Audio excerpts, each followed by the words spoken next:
안녕하세요, 여러분. 포도나무 농부입니다. 약속드린 대로 탈무드에 대한 내용을 읽어드리려고 합니다. 그렇다면 잠시 읽어드리겠습니다. 그렇다면 나도라는 제목입니다. 전선에 배속된 부대장에게 손님이 왔다. 부대장이 그 손님과 함께 식사를 하고 있을 때 당번 사병이 맥주를 날라왔다. 부대장이 그 사병에 물었다. 사병들 마실 것도 있는가? 아닙니다. 오늘은 맥주가 적어서 여기만 들여왔습니다. 그러자 부대장이 말했다. 그렇다면 오늘은 나도 마시지 않기로 하지.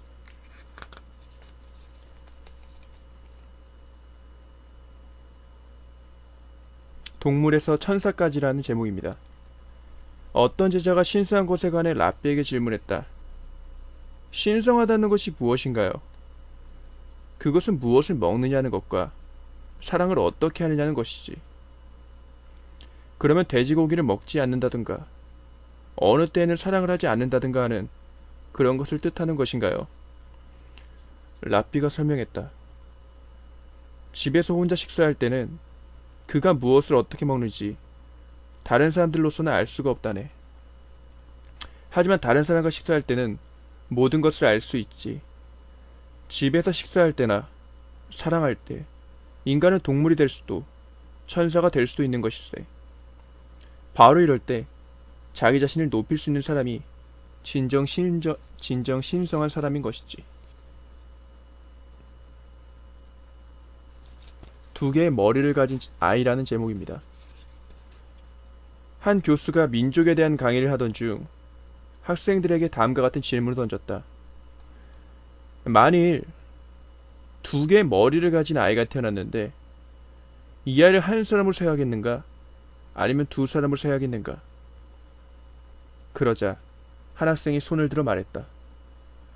머리가 둘이라 할지라도 몸이 하나라면 한 사람으로 세워야 합니다. 또 다른 학생이 말했다. 머리 하나를 한 사람으로 세워야 합니다. 이에 교수는 다음과 같은 답을 내렸다. 만약 한쪽 머리에 뜨거운 물을 부었을 때 다른 쪽 머리도 비명을 지른다면 한 사람인 것이고 다른 쪽 머리가 아무렇지도 않은 표정으로 있다면 이것은 두 사람인 것이다. 임대료라는 제목입니다. 한 사내가 자기 방앗간을 차리면서 이웃집 주인에게 물레방아를 빌렸다. 그리고 대신 임대료로 이웃집의 곡식을 모두 찧어주기로 약속했다. 그 후 살림이 넉넉해진 이웃집 주인은 물레방아를 몇 개 더 샀기 때문에 곡식 찢는 일을 방앗간에 의뢰할 필요가 없었다. 그래서 어느 날 방앗간에 가서 이렇게 말했다. 이제부터 곡식은 내가 직접 찢겠으니 물레방아 임대료는 돈으로 주시오. 그럴 수는 없소. 사내가 눈을 동그랗게 떴다. 우리 계약은 엄연히 곡식을 빠주기로 돼 있었소. 돈으로 줄 수가 없었소. 옥신각신 끝에 두 사람은 재판관을 찾아가 판결을 의뢰했다. 재판관의 판결은 이러했다.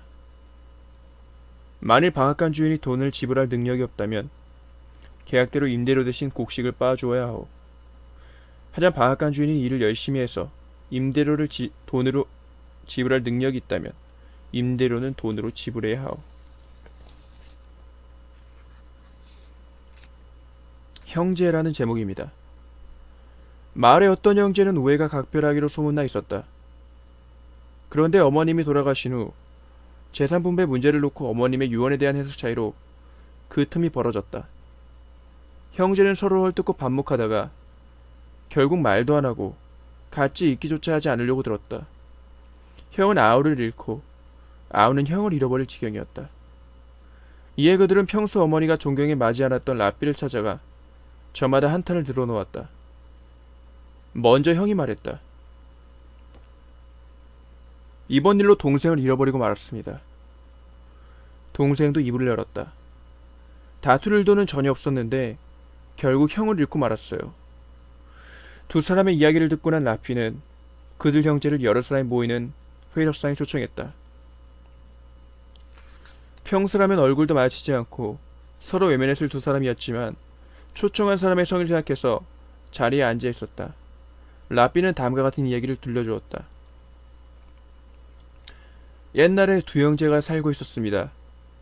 형은 결혼해서 아내와 아이가 있었고 동생은 아직 미혼이었습니다. 두 사람은 부모님이 돌아가시자 재산을 둘로 나눈 뒤 모두 부지런히 농사를 지었습니다. 가을이 되어 과일과 곡식을 수확하자 그것을 공평하게 분배하여 각자의 창고에 넣었습니다. 그런데 그날 밤 동생은 생각했습니다. 형에게는 형수와 조카가 있어서 생활이 어려울 거야. 내 몫을 좀 갖다 드려야겠어. 한편 형은 형대로 또 다른 생각을 했습니다. 나는 아내와 아이가 있으니까 만년의 걱정이 없지만 동생은 혼자뿐이니 저축을 해야 할 거야. 그리고는 서로 각자의 창고에서 상당한 양을 꺼내 상대방의 창고에 갖다 넣었습니다. 아침이 되어 형제가 각각 창고에 가보니 수확물이 조금도 줄지 않은 채 어제와 똑같았습니다. 다음날 밤도 또 그 다음날 밤도 이런 일이 되풀이되어 나흘째 밤이 되었습니다. 형과 동생은 자기의 수확물을 들고 서로 상대방의 창고로 나르다가 도중에서 마주치고 말았습니다. 형제는 깜짝 놀라 수확물을 내팽개 치고는 서로 부둥켜 안고 울었습니다. 서로가 서로를 얼마나 끔찍이 선하고 있는지를 알게 된 것입니다. 이 이야기를 들은 형제는 오랜 시간의 반목을 얼음처럼 녹이고 예전의 우애를 되찾게 되었다.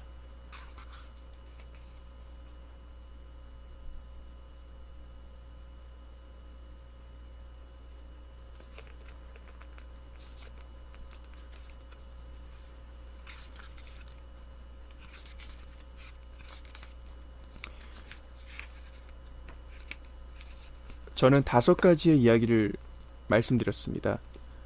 여러분도 이렇게 일상생활 속에서 지치실 때나 힘드실 때 이렇게 아주 짧은 영상 가운데서 메시지를 주는 이런 영상 가운데서 여러분들의 휴식을 취하시는 건 어떨까요? 앞으로도 이렇게 좋은 이야기를 가지고 영상을 계속해서 올리도록 하겠습니다. 어떠셨나요? 혹시 괜찮으시다면 영상 밑에 소감문을 작성해 주시면은 감사하겠습니다.